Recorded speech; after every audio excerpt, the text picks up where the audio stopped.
Tonight, what we have here is a pretty special little radio. It's actually not a very little radio. It weighs in at 88 pounds or 44 kilograms for those of you who weigh things that way.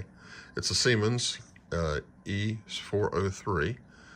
It is identical with a different faceplate, it has Rohde Schwarz there instead of Siemens, to the Rohde Schwarz EK 049. Made between 1986 and 1988. And this has got an interesting tuning feature, beautiful internal loudspeaker, view meter that you can switch between line as well as AF. So I like the AF because it actually shows the signal coming in and bouncing. Remote addressing, you can, if you have the remote controller, you can actually link up to 30 different receivers with this through that by dialing up a specific address. Nixie tube display, as we see here. We've seen that in a couple of the other ones videos I've made. And I've got a couple more that I'll make videos to in the future. Then you have a Decadic thumb wheel drive. So you change the numbers there, and then you hit it in, and it brings it in up there. But you can also tune the radio this way, like a regular VFO. So what we have here is the switch for the VU meter. We have the all power switch, an external fuse. There's also an internal fuse inside on the power supply itself. Different modes, CW, SSB, high and low, AM mode, as well as FM modes for digital and things like that. There are 5 filter positions. I think 4 of them come standard. A 5th one you can have fitted with 2 USB filters pretty much. AGC settings, you have 2 manuals that respond to the RF gain. The other 2 are automatic, which this doesn't make any difference at that point. You're using everything through the volume or AF knob here. This is local or remote. If you do remote, it basically just blanks everything else out and you're controlled remotely. Locally, of course, you have control over the display and the controls.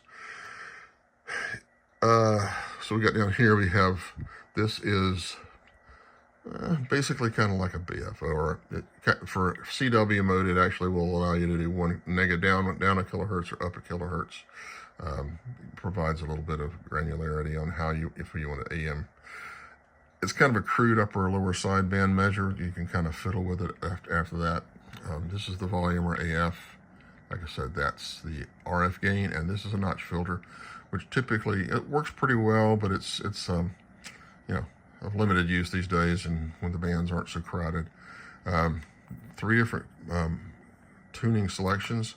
If you hit here, this means this activates that. Now I can tune it, if you notice, in 10 hertz increments, or 100 hertz, or 1 kilohertz increments. So, or you can go here, and this will be, it's like if I wanted to do this to 333, which is another system, I can just hit that, and boom, it goes right to it. So, let's tune around a little bit. And this is the internal speaker you're hearing on this. It's a pretty good one. A lot of these radios, Rohde Schwarz and Siemens, had some very good internal speakers in these radios. They were big enough that they actually had some oomph behind them. So a lot of the radios these days and the more modern ones have a lot smaller, tinnier sounding. These are pretty good. So I've got it in a second filter position here, which is probably about a 300 hertz. I can go down to 150 hertz, and you can hear it's a lot. You get rid of a lot more background noise. If I go out to I think this is a 6 kilohertz. They have a 12 kilohertz filter on these, but I think that's probably if you don't have this installed. This is 6, and then that's a 3 kilohertz filter, and that's lower sideband, sorry. And that's upper sideband, because this has the 2 filters installed, which the second filter is an option. So, you've got your numbers there. AGC, I'll leave it on automatic for this purposes of this video. So if we tune, this is out of Tennessee. I go down.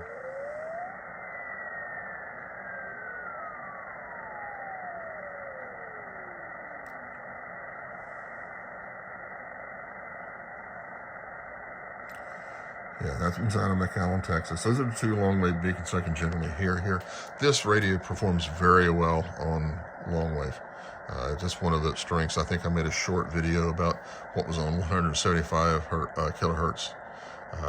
And if you want to look on my site, it has that on there too. If you can tell me what that is, I've never heard that one before, but it keeps coming in really strong. It's almost like it was right next door. So it could be a local here in central Maryland, but it was just very strong. I never heard it before. This machine is the first one I've ever heard it on. So anyway, so let's go up to some other stations here. Well, let's go to my old standby AM radio station in Toronto. As if you've seen my videos, know how this works. Well, that didn't sound too great in SSB, does it?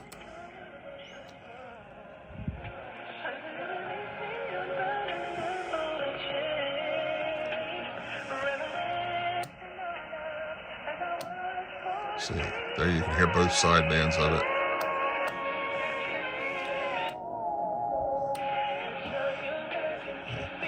Like I say, this doesn't work if you're on the automatic.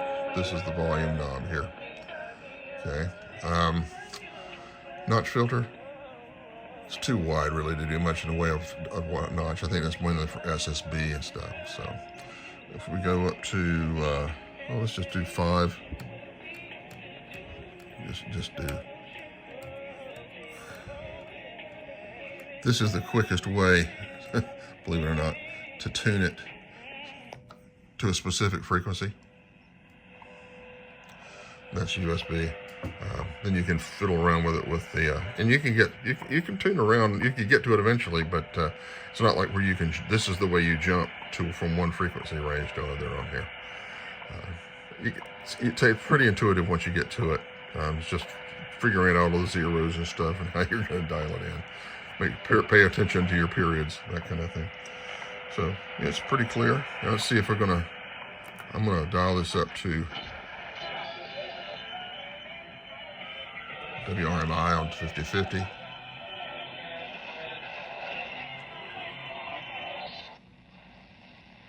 '85 is off. Okay.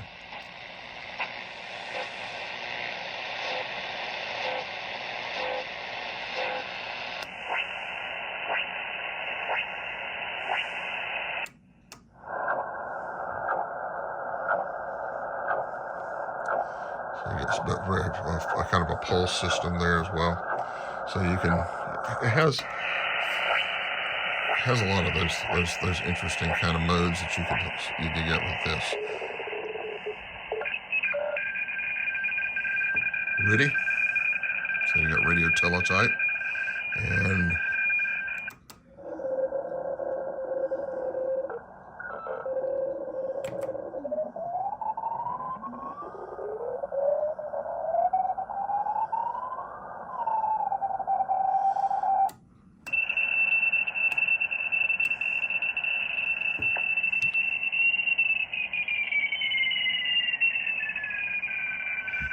this brings up an interesting point. One of the options you could get with this originally, or the governments could get with this, was the NZ was the model number, is a radio demodulator external to this that you could actually get output from this. And if you look, see it says data output over here, and without that attached, it doesn't really work that well. And there are a number of memories in here. I'm not exactly sure how many, but you can actually block memories and various things you can do with that. It's not very sophisticated. Wasn't designed to really be used that way. This is more of a be up in front on the particular radio versus, or remotely through a console of some kind. So see what 10's doing. It's kind of getting late in the evening for 10 because it's currently 11:20. Yeah, you can still hear it. Yeah, You can still hear it, but it's really faint. Anyway, so that's just tuning around. It's tuned to a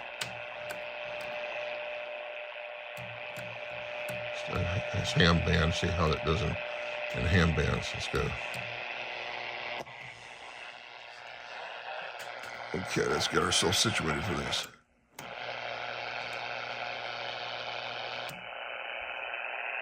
Okay, I think we're good for that.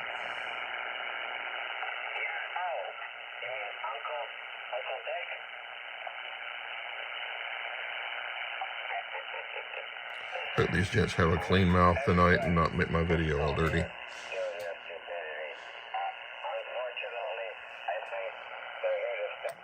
See if that sidebands are clean on this.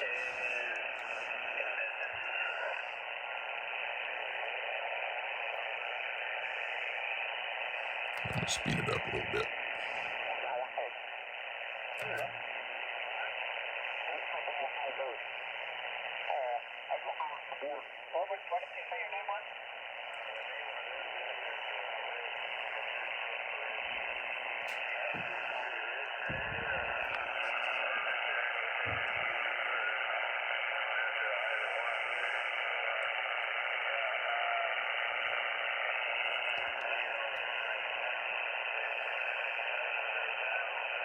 Anyway, you kind of get the idea how the radio works. It's actually pretty intuitive, straightforward. The dicatic thumb wheel tuning takes a little getting used to, but you can still do your VFO knob running around if you want to do that. It just takes a little while to get there. Trying to think of anything else I can think of about this radio. It runs warm, so it not hot, but the box does get warm if you leave it on long enough. Despite the fact it's all transistorized. It's a beefy machine. It's durable. It's well shielded. This thing was meant to be used in military installations primarily is where I've seen it come out of, at least. I doubt that this was anything commercial. The rack ears on this, there were rack ears. They have handles on this, which is the regular case for it. But and the outer part of the case is built like a heat sink. If you can see behind there a little bit, you see it. This is all ridged back here, just like a heat sink is, and that's what it uses it as. It dissipates the heat through the case. So anyway, that's how this works, and I'd be interested to hear your feedback on this. And I've got another Rohde Schwarz over there. I've got that's actually not. It's another Siemens Rohde Schwarz co-production. It's I think an E403, which is the same thing as an EK, a Rohde Schwarz EK 47, which is the model before this. So anyway, so that's where we are tonight. Let me know what you think of this, and we'll see you next time. Thanks.